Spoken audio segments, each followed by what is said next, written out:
Yes, నువ్వు అమ్మ హాస్పిటల్కి వెళ్ళి కృష్ణప్రసాద్తో మాట్లాడు. కృష్ణప్రసాద్తోనా? వెళ్ళి నేనే మాట్లాడాలి సార్. మోహన్ మీ దగ్గర పనిచేస్తారా? మీ ఎంప్లాయ్ అని తెలియక నేను అతన్ని పేషెంట్ కోఆర్డినేటర్గా పెట్టుకున్నాను. నాకు కొన్ని కేసులు కూడా తీసుకొచ్చాడు. నిన్న న్యూస్ చూస్తుంటే తెలిసింది అతని గురించి. అతను ఒక డ్రగ్ అడిక్ట్ అని. తెలిసి చేసినా తెలియక చేసినా తప్పు తప్పే కాబట్టి ఒప్పుకుందామని వచ్చాను సార్ అని చెప్పు. నమ్ముతారంటారా సార్?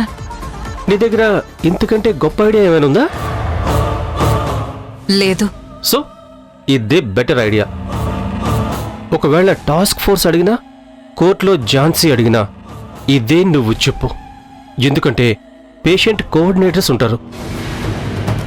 మన భారతదేశం హెల్త్ సిటీగా మారాక బయట కంట్రీ పేషెంట్స్ ఇక్కడ హాస్పిటల్స్కి ఈ కోఆర్డినేటర్స్ ద్వారానే వస్తారు. సామాన్య భాషలో చెప్పాలంటే డాక్టర్లకు పేషెంట్లను తీసుకువచ్చే నువ్వు అలాంటి వాడితోనే మాట్లాడావు అనుకుంటారు. వాడికి నీకు ఎలాంటి సంబంధం లేదనుకుంటారు. అలాగే నీకు ఈ క్రైమ్కి ఏ సంబంధం లేదనుకుంటారు. చాలా మంచి ఆలోచన sir. Thank you so much sir. నేను చెప్పేది జాగ్రత్తగా విను. మళ్ళీ నేను నీకు కాల్ చేసేంత వరకు నువ్వు నాకు కాల్ చేయకు.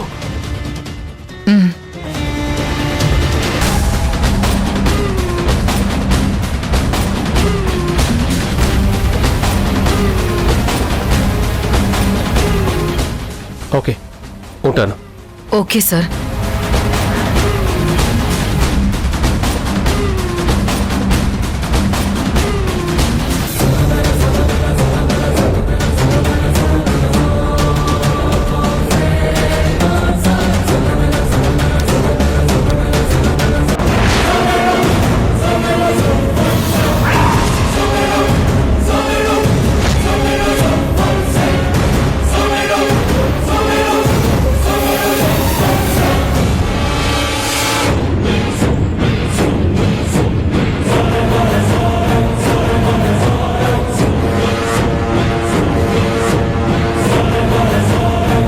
ఎవరు ప్రసాద్ ఫోన్?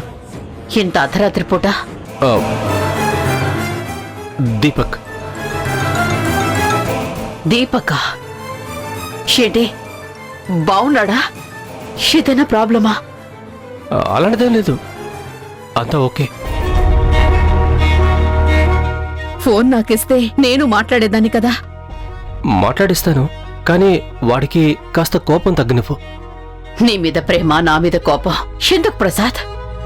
నేనేం తప్పు చేశానో, వాడికేం తక్కువ చేశానో నాకేం అర్థం కావడం లేదు. మృణాల్ని, ఇప్పుడు నువ్వేమీ ఆలోచించకుండా పడుకో. అనవసరంగా నీ మూడ్ పాడు చేసుకోకు. టైం వచ్చినప్పుడు అంతా అవే సెట్ అవుతాయి. పడుకో.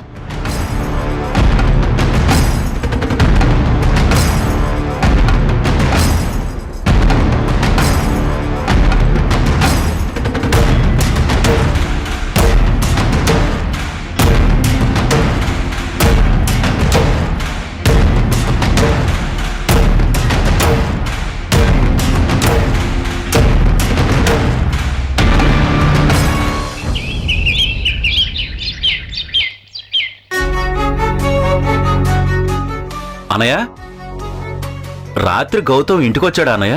లేదురా, రాలేదనుకుంటా. నాకైతే కనిపించలేదు.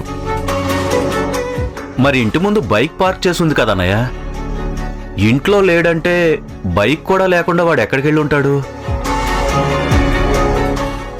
ఒకసారి వాడు రూమ్కి వెళ్ళి చూసొస్తానుండు.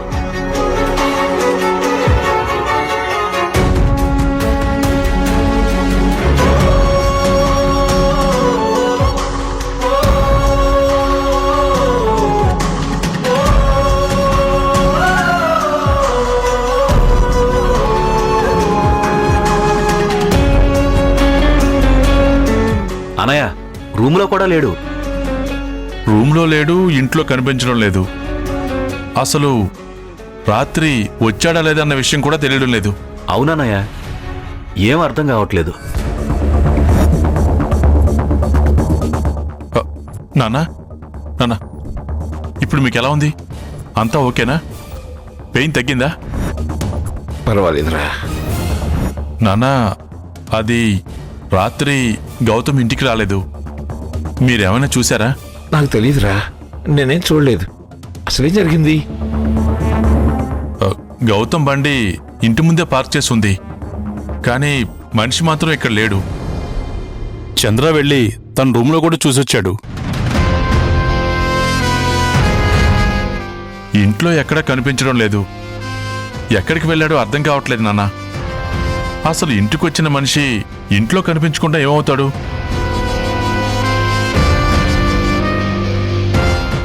ఒకవేళ వచ్చి ఉండకపోతే బైకు బయటెందుకుంది? అసలు రాత్రి అలా ఇంటికొచ్చిన మనిషి ఎవరు?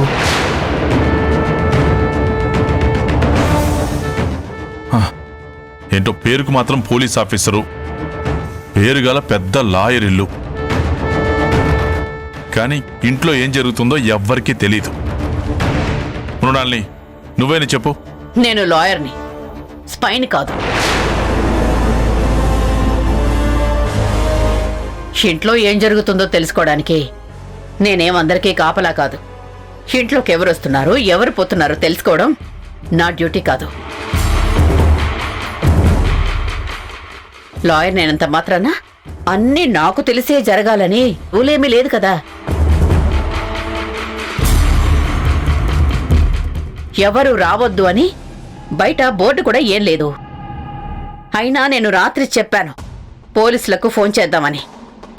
మీరే కదా వద్దు అన్నారు. అయినా పోలీసులకి చెప్పకపోవడమే మంచిదయింది. వాళ్ళొచ్చి అడిగితే చెప్పడానికి మన దగ్గర ఏం సమాధానం ఉంది? ఎవరో దొంగ వచ్చి వెళ్ళాడు అని చెప్పాలా, లేక గౌతమే దొంగల వచ్చి వెళ్ళాడని చెప్పాలా? ఏం మాట్లాడుతున్నావు మృణాల్ని? గౌతమ్ దొంగల రావడం ఏంటి? వాడింటికి వాడే దొంగలా ఎందుకు వస్తాడు? వాడికంత కర్మేం పట్టలేదు. దొంగలా కాకుండా దొరలా వస్తే ఇంట్లో కనిపించేవాడు కదా. ఎవరికి కనిపించకుండా ఇంటి ముందు బైక్ మాత్రమే ఉంటే ఏమనుకోవాలి? దానర్థం దొంగలా వచ్చి వెళ్ళాడు అనే కదా. ఇంట్లో మనిషి కనిపించినంత మాత్రాన దొంగలా వచ్చినట్టు అయిపోదు. ఏం జరిగిందో మనకు తెలియదు. అసలు వాడు ఎక్కడున్నాడు, ఎక్కడికి వెళ్ళాడో తెలీదు. అంత మాత్రాన ఇలా దొంగ అని మాట్లాడడం మంచిది కాదు మృణాల్ని.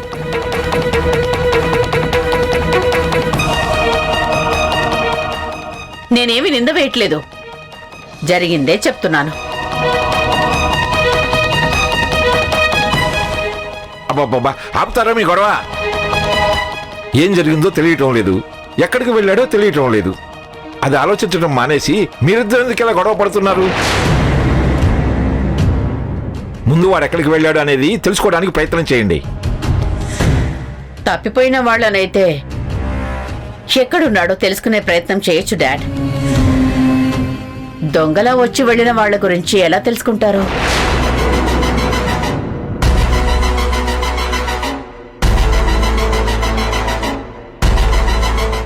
గౌతమ్ బాబాయ్ దొంగలా రావడం ఏంటి?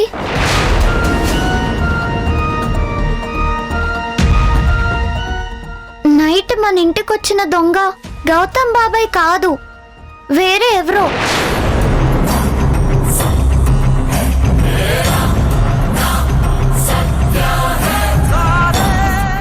నేను అతన్ని చూశాను, అతను గౌతమ్ బాబాయ్ కాదు.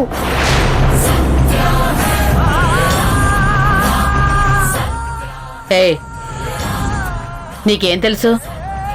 నువ్వు చిన్నపిల్లవి, పెద్దవాళ్ళందరూ మాట్లాడుకుంటున్నారు కదా, నువ్వు కాస్త సైలెంట్గా ఉండు. లేదు, నాకు తెలుసు. నేను దొంగను చూశాను, అతను గౌతమ్ బాబాయ్ కాదు.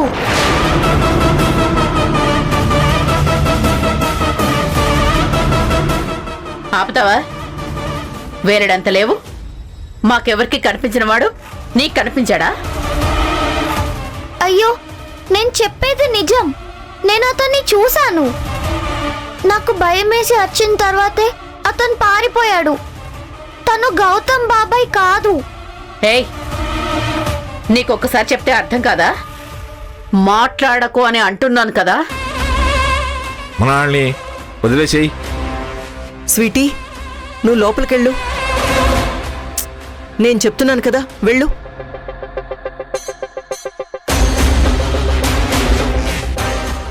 మావయ్య గారు, రాత్రి గౌతమ్ ఇంటికొచ్చాడంట.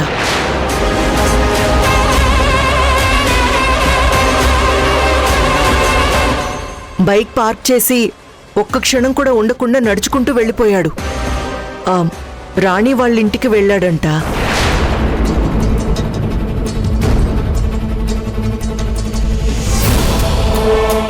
ఇప్పుడు రాణి వాళ్ళ ఇంట్లోనే ఉన్నాడంట. అందరం కంగారు పడతామని రాణితో నాకు మెసేజ్ పెట్టించాడు. ఉదయాన్నే వచ్చేస్తానని చెప్పమన్నాడంట. రాణి వాళ్ళ ఇంట్లో ఉన్నాడు ఏంటి? అయినా అక్కడికి వెళ్ళడం ఏంటి? ఇంటి దాకా వచ్చిన వాడు బైక్ ఎక్కడ పెట్టి వాళ్ళింటికి వెళ్ళకపోతే ఇంట్లోపలికి రావచ్చు కదా. అసలు అక్కడికి ఎందుకు వెళ్ళాడు దనా? అదే నాకు అర్థం కావట్లేదు నాన్న.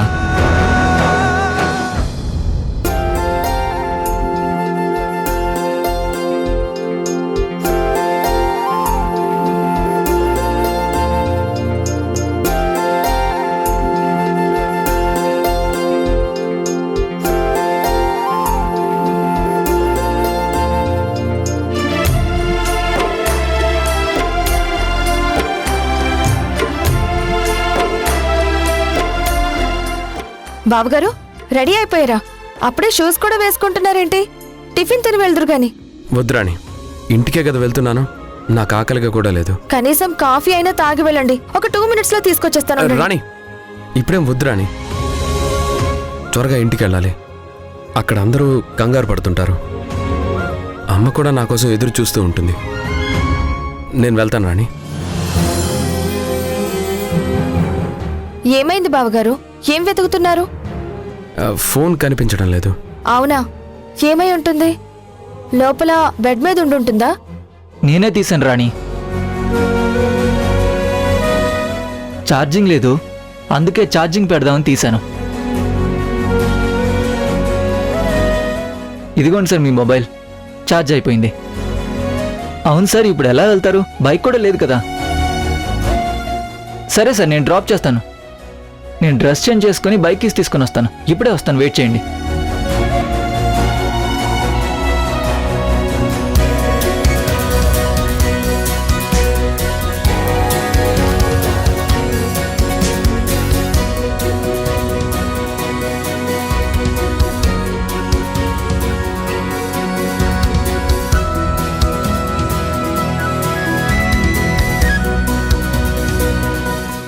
రాణి, రాణి, ఏంటండి, ఏమైంది? నా బైక్ కీస్ కనిపించట్లేదు. నువ్వేమైనా చూసావా?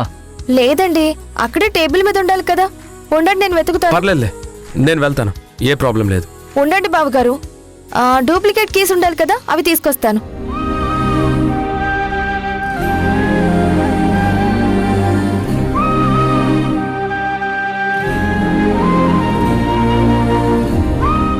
ఇదిగోండి డూప్లికేట్ కీస్. గౌతమ్ సార్, వెళ్దామా? వెళ్ళొస్తాను రాణి. జాగ్రత్త బాబుగారు. సార్ కూర్చోండి.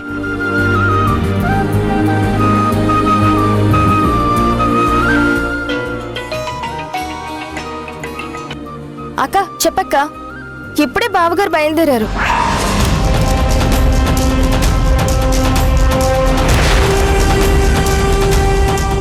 అక్క, మన ఇంటికి పోలీసులు వస్తున్నారు. పోలీసులు అక్కడికి ఎందుకు వచ్చారు? అదే అర్థం కావట్లేదక్క. బావగారు ఇక్కడ ఉన్నట్టు అనుమానం వచ్చారేమో. అదే అయ్యుంటుంది రాణి, నువ్వు కంగారు పడకు. వాళ్ళని నువ్వు ధైర్యంగా హ్యాండిల్ చేయి. ఫస్ట్ వాళ్ళ ఇంట్లోకి రాగానే ముందు సర్చ్ వారెంట్ ఉందా అని అడుగు. నాకు భయంగా ఉందక్క.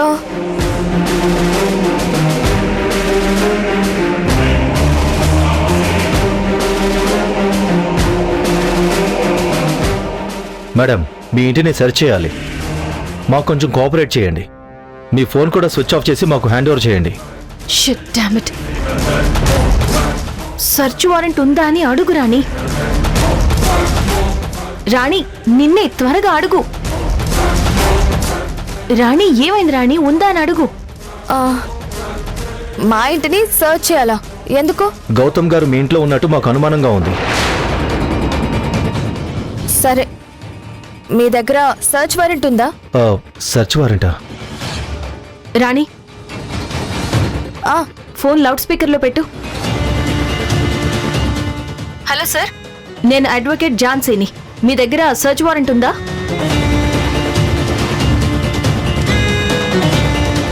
చెప్పండి సార్, మీ దగ్గర సర్చ్ వారెంట్ ఉందా? లేదంటే ఎందుకు వచ్చారు? మేడం, మేము గౌతమ్ గారిని అరెస్ట్ చేయాలని వచ్చాం. మీరు గౌతమ్ గారిని అరెస్ట్ చేయాలి అంటే ముందు వాళ్ళ ఇంటికి వెళ్ళాలి, కానీ అక్కడికి ఎందుకు వెళ్లారు? అది గౌతమ్ గారి ఇల్లు కాదని మీకు తెలీదా? లేకపోతే మీకు గౌతమ్ గారి ఇల్లు తెలీదా?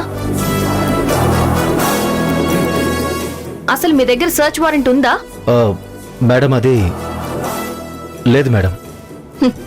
వేరే వాళ్ళ ఇంటిని సర్చ్ చేయడానికి వెళ్ళేటప్పుడు సర్చ్ వారెంట్ ఉండాలని మీకు తెలీదా? It's mandatory. అది మీకు తెలుసా లేదా? తెలుసు మేడం.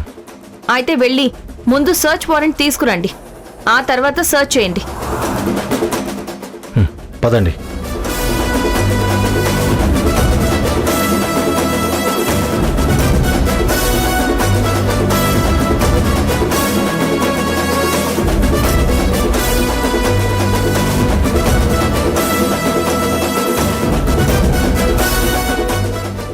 అమ్మయ్యా, వాళ్ళు వెళ్ళిపోయారక్క. సరే రాణి, పోలీసులు నెక్స్ట్ డైరెక్ట్ గా గౌతమ్ గారి ఇంటికే వెళ్తారు. నేను అర్జెంటుగా వెళ్ళాలి. ఉంటాను రాణి. సరే అక్క, నువ్వు జాగ్రత్తగా వెళ్ళు. సరే.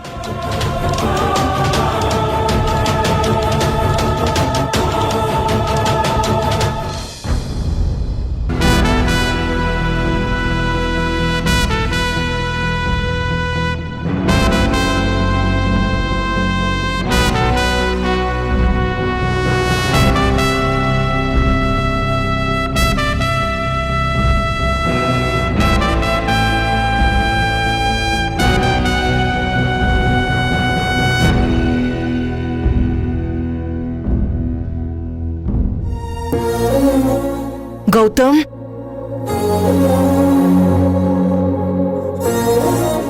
గౌతమ్, ఏమైందిరా? ఏమైంది? కూర్చో, కూర్చో. చెప్పరా, అసలు ఏం జరిగింది? రాత్రంతా ఎటెళ్ళిపోయావురా? చెప్పరా, ఏం జరిగింది? గౌతమ్, అసలు ఏమైందిరా? ఇలా జరిగిందేంటి? మళ్ళీ లాకప్ డెత్ ఏంట్రా? ఏం జరిగిందో చెప్పరా. వదినా, అన్నయ్య, కాసేపు ఆపుతారా మీ ప్రశ్నలు? ఇప్పుడే కదా వాడి ఇంటికి వచ్చింది, కాస్త స్థిమిత పడనివ్వండి. పద్మ, నువ్వు వెళ్ళి కాస్త మంచినీళ్ళు పట్టురా. ఇలా వాడి మీద ప్రశ్నల వర్షం కురిపిస్తే వాడికి మాత్రం ఏం తెలుసు, ఏం సమాధానం చెప్తాడు? అలా జరుగుతుందని వాడు మాత్రం ఊహించాడా ఏంటి? అలా జరుగుతుందని తెలిస్తే ముందే ఆపేవాడు కదా. వాడిని కాసేపు రిలాక్స్ అవనివ్వండి. పద్మ, త్వరగా ఇవ్వు వాటర్ ఇవ్వు. గౌతమ్,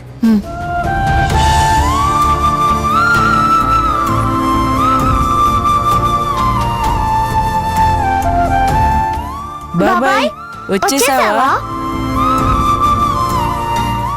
ఏమైపోయావు బాబాయ్? నిన్న ఇంటికి ఎందుకు రాలేదు? అది వేరే పనుండి వెళ్ళానమ్మా. బాబాయ్, నిన్న నువ్వు లేనప్పుడు నైట్ మన ఇంటికి బూచోడొచ్చాడు. తాతయ్యని భుజం పైన కొట్టాడు. నేను చూసి భయమేసి అరిచేసరికి వెళ్ళిపోయాడు. నిజమా? ఎవరికేం కాలేదు కదా? తాతయ్యకి ఏమన్నా అయిందా? ఆయన బానే ఉన్నారు కదా? ఆయన బాగానే ఉన్నారులేరా, ఎవరికీ ఏం కాలేదు. నువ్వు అదంతా ఏమో ఆలోచించుకో.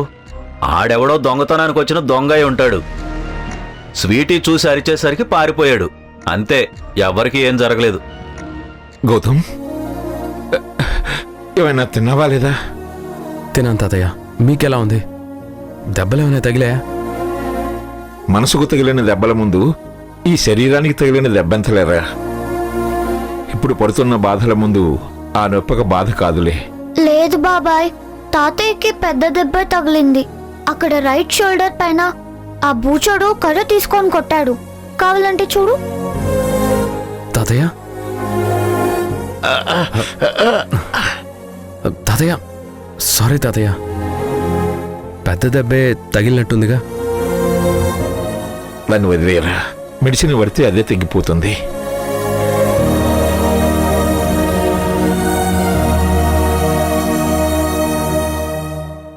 గౌతమ్,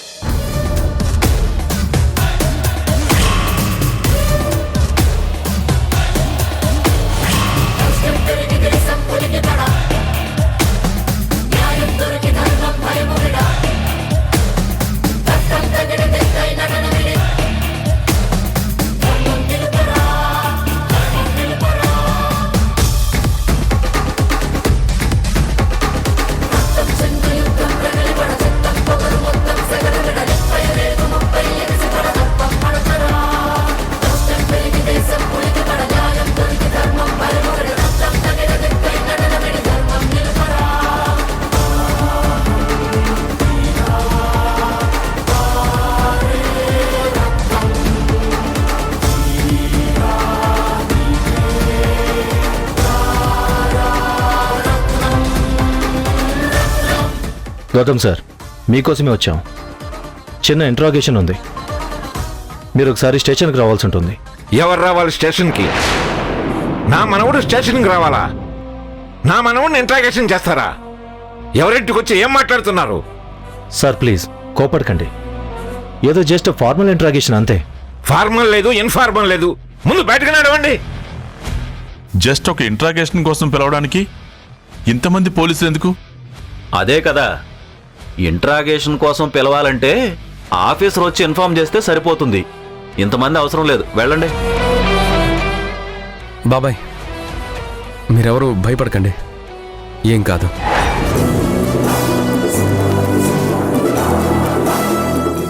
సార్ ప్లీజ్ మాకు కోఆపరేట్ చేయండి.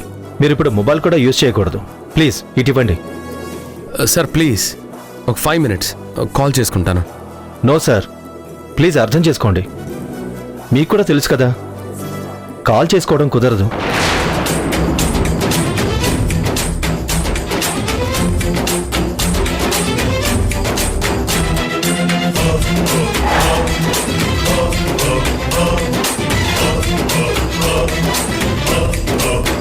మృణాల్ని లాయర్వే కదా, పోలీసులతో మాట్లాడి డీల్ చేయొచ్చు కదా.